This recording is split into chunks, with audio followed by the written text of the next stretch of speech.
The first part of Tatsuki Fujimoto's critically and commercially acclaimed manga Chainsaw Man was a closed, self-contained narrative. By the end of the final arc, nearly all the main characters except Denji were dead. The control devil was put down, and the humans of the world still dealt with the threats of devils. However, Fujimoto decided to return to the world of Chainsaw Man a year and a half later. This first arc of Chainsaw Man Part 2, Electric Boogaloo, expands upon the world of the previous story and focuses more on civilian life rather than the bureaucracy of the Public Safety Devil Commission. Since the focus of Part 2 is on life outside of semi-professional devil killers, we get a new protagonist to guide us through a post-Gun Devil Massacre world. Asa Mitaka, much like Denji, is an outcast. Her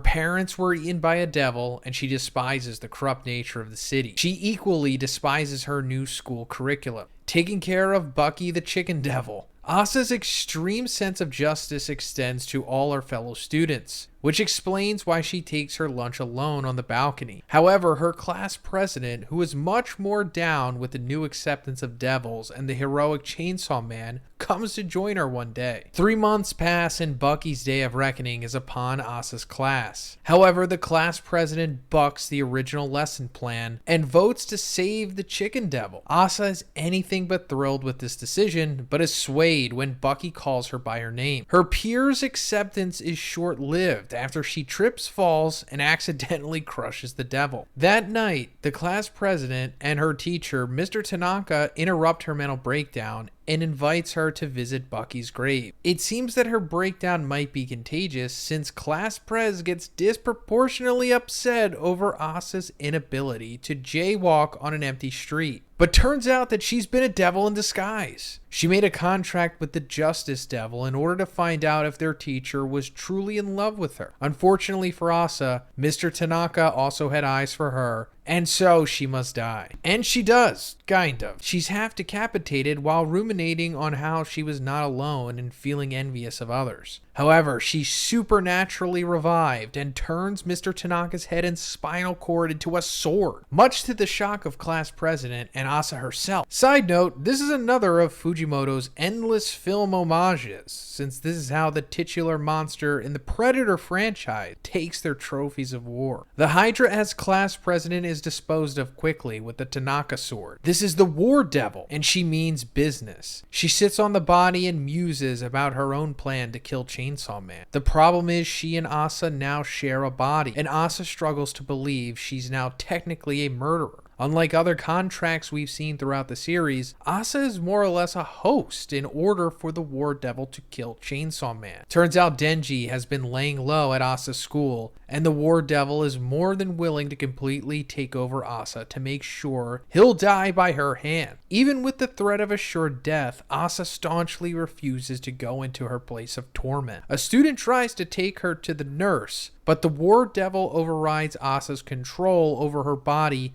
and tries to extract information instead. Her seductive approach to interrogation flops miserably. The War Devil defends her actions by explaining that anything she owns can become a weapon later. Getting a boyfriend means another potential human sword. Asa wants to back out of this one-sided partnership, but the War Devil lets her know that privacy is a thing of the past. More importantly, if they split before Chainsaw Man is caught, Asa will die. In order to keep living, Asa and the War Devil join the school's Devil Hunters Club. Asa and her 2 devil hunting partners, the nice student that the War Devil flirted with and the awkward girl with glasses, explore the school's empty classrooms for hidden devils. She starts to feel even worse when she sees the supposedly dead class president walk by her. In her trauma-fueled haze, Asa stumbles around until she sees her shoes covered in gross-looking meat. She trudges back home with the War Devil upset about their lack of shoes until her glasses-wearing partner Yuko stops her. She awkwardly offers one shoe, which Asa refuses to take. The classmate takes off, running to her house, and Asa has no choice but to follow. Asa reluctantly ends up with both shoes, but attempts to return them the next day. The two begin another devil hunt without Yoshida, the nice kid who tried to take Asa to the nurse. His absence gives the girls time to bond over their parents' death, with a little meta moment thrown in for fun. The war devil thinks this friendship can be mutually beneficial for her and her host, the aforementioned turning people into weapons thing. But Asa is understandably not down with the plan. The argument goes nowhere, but the war devil gives both Asa and the audience her new name. Elsewhere in Tokyo, a street preacher speaks about the statistical fates of various people stopping to listen. The speech is heard by Asa and her classmate as they watch a devil kill a student. Yoru won't be much help either since she's not strong enough, and even if she was, she can't take over her fear-stricken host. The girls try to escape, but they move too fast and alert the devil of their position. Yuko is injured in the ensuing chase, and Yoru insists that it's better to turn her into a weapon than let her be dead weight. She knows that Asa doesn't feel remorse for killing Bucky, the devil chicken, and tries to weaponize that ruthlessness. Instead of giving in, Asa carries Yuko a few steps before falling at a critical moment, a common theme throughout her life. Remembering some words of wisdom from Yuko, she gets back up and carries on. However, the dead weight does weigh the both of them down, until it's cut down by a figure several feet away. This is the triumphant return of the Chainsaw Man, as he skins the Bat Devil from head to waist before slamming it into several buildings. The somehow still alive devil gives Chainsaw Man an ultimatum: one student or a car of 5 senior citizens. He splits the devil's head in half, thus condemning all 6 people in its hands, and saves a cat instead. Looks like he retained a little something from working with power. Public opinion on Chainsaw Man is quite split. Even after he heroically saved that cat, everyone seems to have a unique opinion on the devil hybrid, but none quite as long-winded as Denji himself, as he struts away from his awful interview before he runs into Yoshida. Denji doesn't know who this stranger inviting him to breakfast is, but Yoshida knows him quite well. He's from a special task force created to protect Denji from both the public and himself. Turns out the kid's been trying to reveal his secret identity, hence his increased dedication to fighting devils, and that could mean trouble. Denji doesn't care about that. He's still hunting for the ladies. What Denji doesn't know is that one lady hunting him is super mad right now. Yoru is super upset that the devil that started her initial fall from power ended up saving her from a much weaker enemy. Remember, the war devil was named as one of the 4 horsemen, the beings who remember all the devils devoured by Pochita, meaning she along with Makima were some of the most powerful devils at one point. Outside of his hybrid form, Denji is nowhere near as powerful as Yoru would expect. He's trying to make a quick 10 yen from being a human chair. Yoshida catches him in the act while trying to return Denji's student ID and winds up using the moment to humiliate his ward. His back-sitting convinces Denji to put off revealing his identity for now, as long as Yoshida can set him up on a date. The girl in question is Asa. Yoshida's matchmaking needs some work though. These two social outcasts have an awkward first meeting. It ends in Denji trying to reveal his secret identity once more, but Asa just calls him a loser and storms off.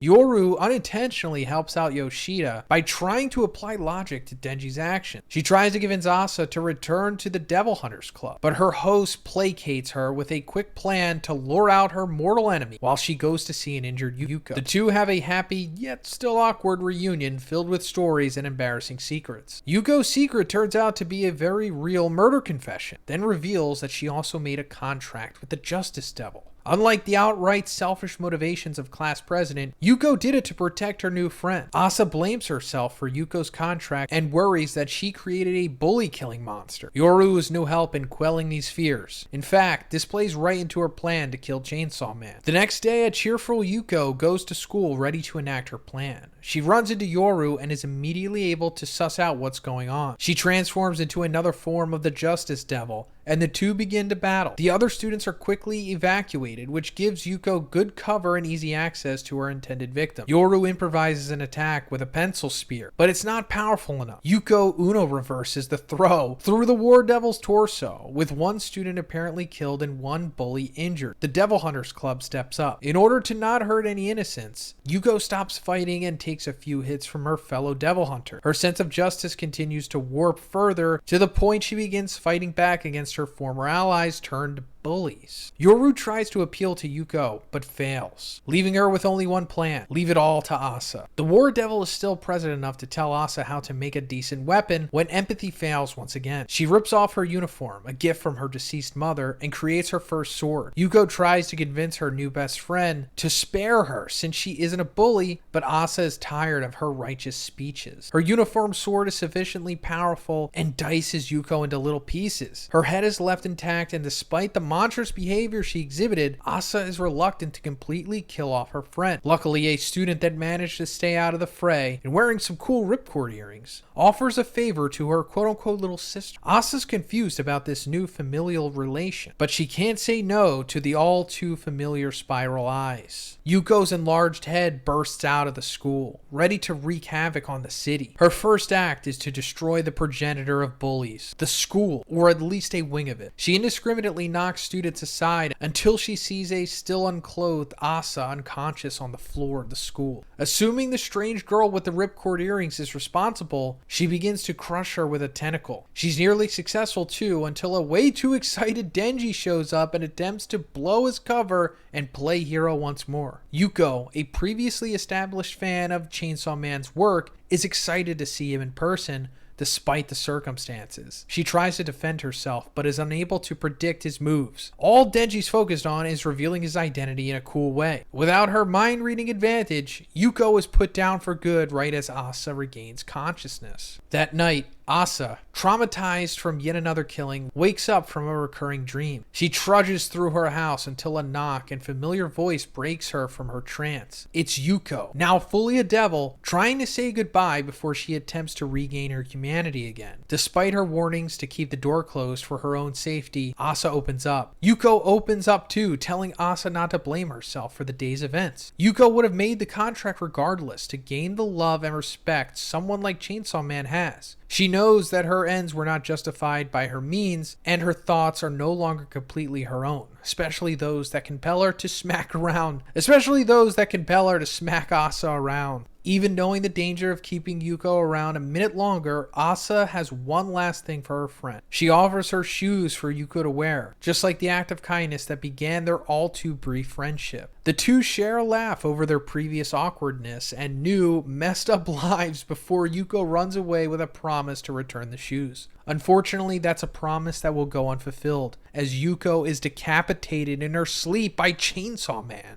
And that's the end of Chainsaw Man Part 2, Act 1. Tatsuki Fujimoto has done an excellent job setting up the expanded world of his original story and laying out our new characters' personalities, goals, and relationships. Asa Mitaka is shaping up to be just as complex of a character as Denji, and the rival of another of the Four Horsemen is a huge thing for both humans and devils alike. The tension gets even more palpable in the second arc. But until then, subscribe if you haven't already, guys, and if you liked the video, please give it a like. Have a great day, and I'll see you in the next one.